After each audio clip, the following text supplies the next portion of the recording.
When you go downtown, you're usually going shopping. When this morning's guest goes downtown, he's shopping for souls. What's it all about? You'll find out coming up next on Carolina People.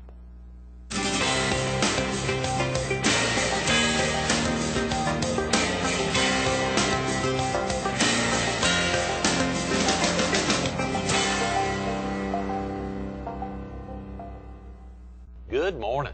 Welcome to Carolina People. This morning we're at the Bridal House of Charleston at 813 Main Street in downtown Myrtle Beach.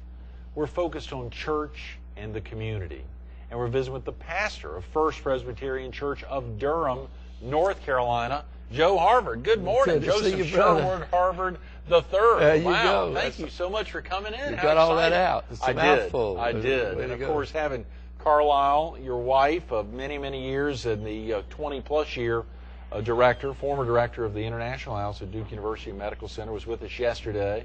And of course, as you know, Mom came in town on Wednesday to catch y'all's interviews yesterday and today, and also to be here for the Republican debate last night, held over the Convention Center, which was a huge success. What about those Republicans up there on stage? I tell you what, it was a big event, and we lots happening in Myrtle Beach today, and we're glad to be a part of it. Absolutely. We're honored to be here and to be connected back with you, a longtime friend and colleague, Joe, parishioner, and just a good man, and very proud of you for the honor you just received as being Citizen of the Year. Wow, thank you, Joe. That reflects all the way up to Durham. It does. Well, it more back to Durham than even here. I tell you. Well, we really are proud of you, and glad to be connected with you this morning. Well, of course, the big thrill for us, Joe, as you remember, 3 or 4 years ago it was when we came to Durham for you to perform the baptism on our daughter Emma Claire. That's right. McGregor Everett, who is what a delightful young lady, first grandchild of Robinson and Lynn Everett there in Durham, and longtime parishioners of yours. Right. At First Presbyterian. What year did you arrive at First Presbyterian Church, Joe? I came to First Presbyterian Church in 1980. Oh, wow. I was a pastor in Atlanta, Georgia, at the North Decatur Presbyterian Church, and I got a call from the Pulpit Nominating Committee. And one of the, in the interest of full disclosure, let me say that your father, Judge Robinson Everett, was a member of that Pulpit Nominating Committee. Is that right? And so he and I met when they came looking for a pastor. And I was very excited about the opportunity of coming to Durham. I've always been infatuated with downtown churches, because I think they have a unique role to play in our culture. Yeah. And when the title of our conversation today is Church and Community, right. The church really has an important role in helping to shape the quality of life in a community, and downtown churches especially have that role. So to have this urban downtown church in Durham interested in me was quite exciting. Now, the other side of that, to go on with the disclaimer, by the way, that began a wonderful relationship with Robinson and Lynn Everett and their 3 delightful sons. Listen up, who still remain, all 3 of them, real good friends of ours. And of course, 2 of them are parishioners sitting on the front row. That's right. Every Sunday with their family, and it's really wonderful to have the Everett family. Your family is a big part of the life and ministry of First Presbyterian Church. Great. In fact, the whole commitment of the congregation to be in downtown Durham, our logo goes, we're downtown by history and by choice, meaning that the church actually faced a decision of whether to stay downtown in 1960. There was a move to relocate in the Hope Valley area.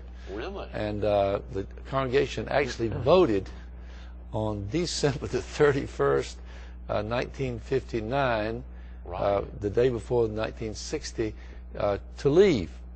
To go over to Hope Valley. To go to Hope Valley. Wow. And some wiser heads in the congregation, one of them being your dad, said, let's think about this.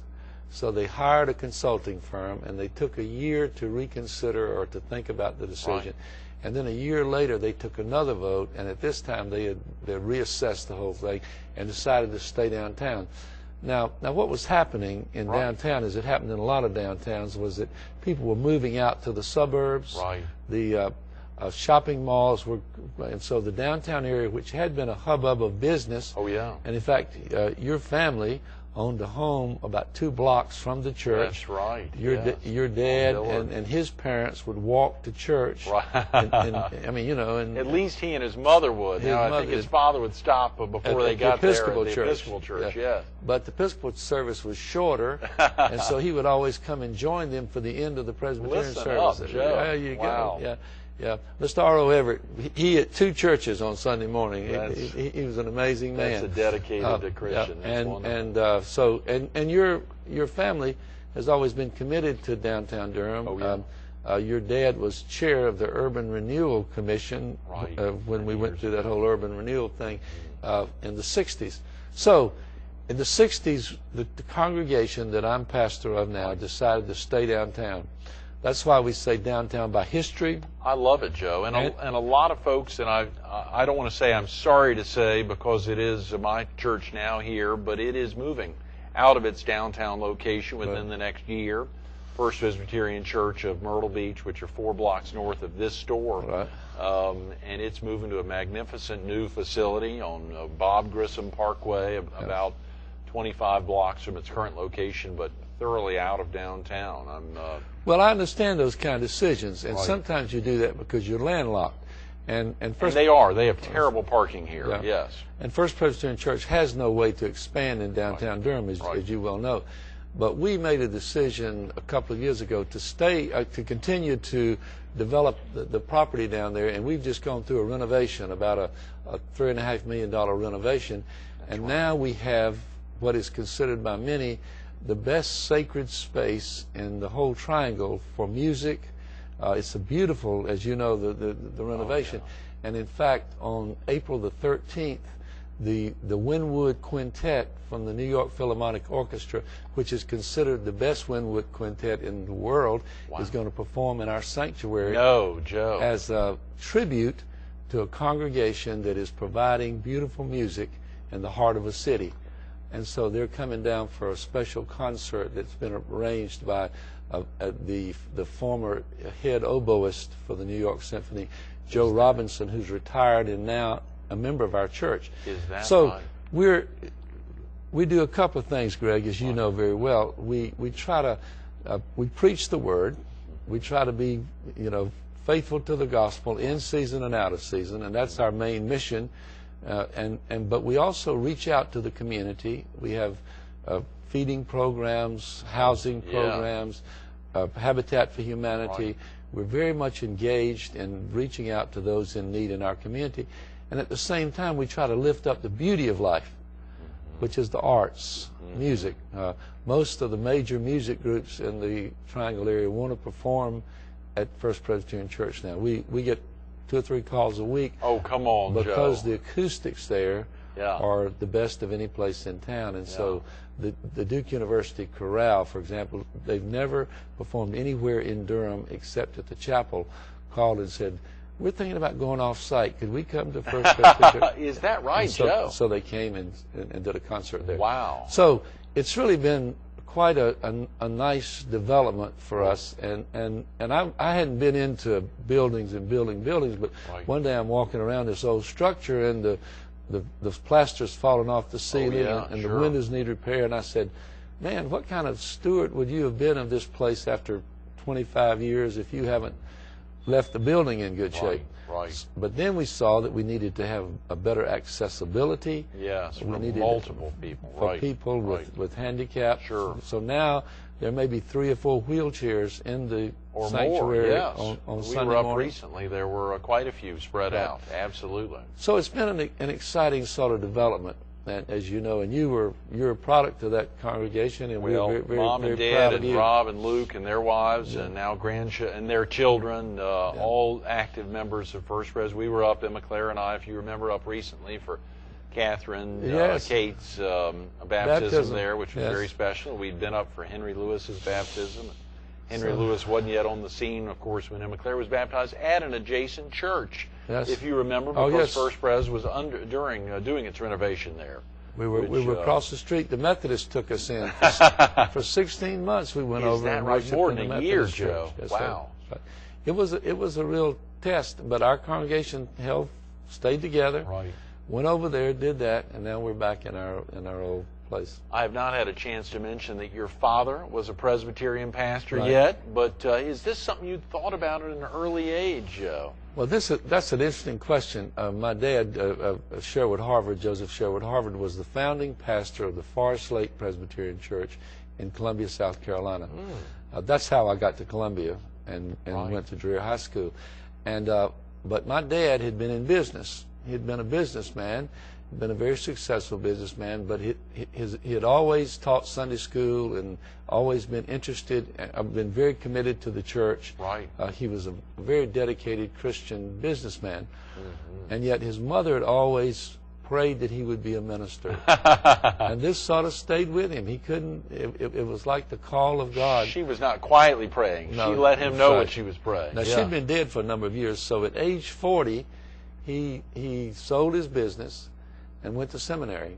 And I had already been going to camps and conferences, and I'd already made a decision that God was calling me into the ministry. So then my dad comes along and one-ups me. He says, I'm going first. So he went to seminary, and then I became a preacher's kid. Right. I was about to say, so you couldn't have been the typical preacher's kid because your father was right. 40 before he went off. That's right. But it made for a wonderful relationship between my dad and me. We really enjoyed it. In fact, when I'm down visiting at Pawleys Island, I run into people who knew my dad, a retired Episcopal priest, Jim Finhagen. Right. He and my dad started churches together on Trentham Road in Columbia. There in Columbia. And so he walked up to me one day and said, "Would you be Sherwood Harvard's son?" And I said, "Yes." And he said, "Your dad and I were, your dad was sort of my mentor, and we worked together building these two churches, St. Michael's and All the Angels Episcopal Church." Right. So,